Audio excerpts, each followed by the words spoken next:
प्यारे मित्रों, आज कुछ हाई स्कूल के बहुत ही महत्वपूर्ण क्वेश्चन लेके आए हैं। काफ़ी दिनों से मैंने वीडियो नहीं बना रहे थे क्योंकि टाइम नहीं मिल रहा था। अब आज से जो है वीडियो आपको मिलेंगे, तो समय को ना गवाते हुए क्वेश्चन पे चलते हैं कि निम्नलिखित द्विघात समीकरणों के विभक्तर ज्ञात कीजिए। विभक्तर को हम डी से कैपिटल डी से प्रदर्शित करते हैं और इसकी जो तुलना की जाती है वो ए एक्स स्क्वायर से तुलना की जाती है। अभी मैं आपको समझा रहा हूँ। यहाँ पे 3x square plus 2x minus 1। अब यहाँ पे क्या है, 2x square plus 3x square plus 2x minus 1 है। इसकी तुलना हम क्या करेंगे, इसकी तुलना करा देंगे किससे, a x square b x plus c से तुलना करने पर। ठीक है, अब मैं इसकी तुलना कर दूंगा मैं।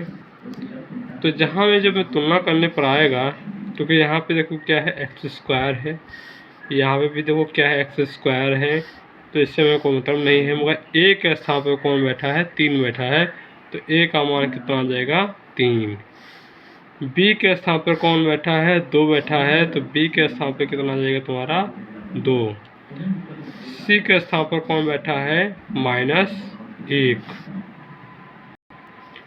अब ए बराबर 3 है, बी बराबर 2 है, सी बराबर -1 है। अब इसमें करना क्या है हमें, है कि इसमें आपको विभक्तर निकालना। तो विभक्तर का सूत्र होता है डी बराबर बी स्क्वायर माइनस 4ac होता है। तो डी तो रहेगा ही, बी का मान कितना है, 2, तो 2 का स्क्वायर हो जाएगा, -4 गुणे ए का मान कितना है, 3 है, और बी का सी का मान कितना है, 1 है। तो यहाँ पे कितना आ जाएगा, 2 का वर्ग कितना हो जाएगा, 4, और 4 3 12 माइनस प्लस हो जाएगा, 12 4 कितना हो जाएगा तुम्हारा, 16 हो जाएगा। उसी प्रकार से हम आपको ये सवाल जितने भी हैं मैंने क्वेश्चन दिए हुए हैं, इसी प्रकार से सभी लग जाएंगे। तो ये आपके लिए होमवर्क में है और लगाने की कोशिश करना, और जब ना लगे तो कमेंट में कर देना, मैं इसकी वीडियो दोबारा बना फिर से दोबारा भी समझ लीजिए, एक बार फिर से समझ लीजिए कि 3x square plus 2x minus 1 है। इसकी a x square plus b x plus c की तुलना कराने पर।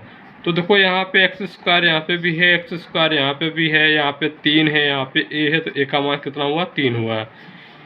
एक्स यहाँ पे भी है, एक्स यहाँ पे है, तो एक्स तो एक्स रहा है, वो तो कैंसिल समझ लीजिए हो गया कि बी के स्थान पे कितना आ गया, 2 आ गया, और सी के स्थान पे कितना आ गया, -1 हो गया। डी बराबर क्या होता है, बी स्क्वायर माइनस 4ac होता है। तो इस आई होप आप लोग समझ में आ रहा होगा। फिर अगले क्वेश्चन में चलते हैं। क्या लिखा है कि निम्नलिखित द्विघात समीकरणों के मूलों का योगफल और गुणनफल ज्ञात कीजिए। तो ये दिया है, और यहाँ पे पहला क्वेश्चन भी दिया है। तो चलते हैं, आपको समझाने के लिए कोशिश हमारी ये रहेगी कि हम आपको अच्छी तरीके से समझा सकें।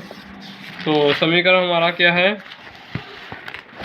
समीकरण हमारा है 2x स्क्वायर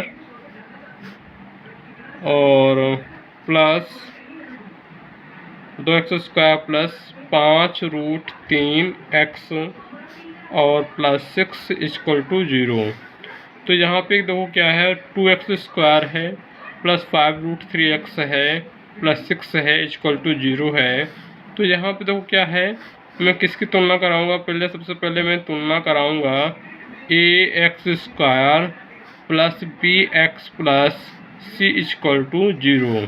तो यहाँ पे एक क्या है, ए का मान कितना है, 2 है, बी का मान कितना है, 5√3 है, यानी एक्स के अलावा जो भी होगा वो हमारा मान होगा बी का। सी इक्वल टू कितना होगा 6 होगा। अब यहाँ पे देखो क्या है, अब इसमें हमें निकालना है मूलों का योगफल, मूलों का योगफल जिसको हम डिनोट करते हैं अल्फ़ा प्लस बीटा से। किससे डिनोट करते हैं? अल्फ़ा और प्लस बीटा से डिनोट करते हैं। तो अल्फ़ा प्लस बीटा, तो अल्फ़ा प्लस बीटा क्या होता है? -b/a। क्या होता है? -b/a। तो अल्फ़ा प्लस बीटा बराबर हो गया तुम्हारा b का मान कितना है? 5√3 माइनस का a का मान कितना है? 2 है। अल्फ़ा इंटू बीटा का मान कितना आ जाएगा आपका? अल्फ़ा इंटू बीटा का मान c/a है, तो c का मान कितना है? 6/2, 2 1 कम 2, 2 3 6, और यहाँ पे कितना आ जाएगा? 3।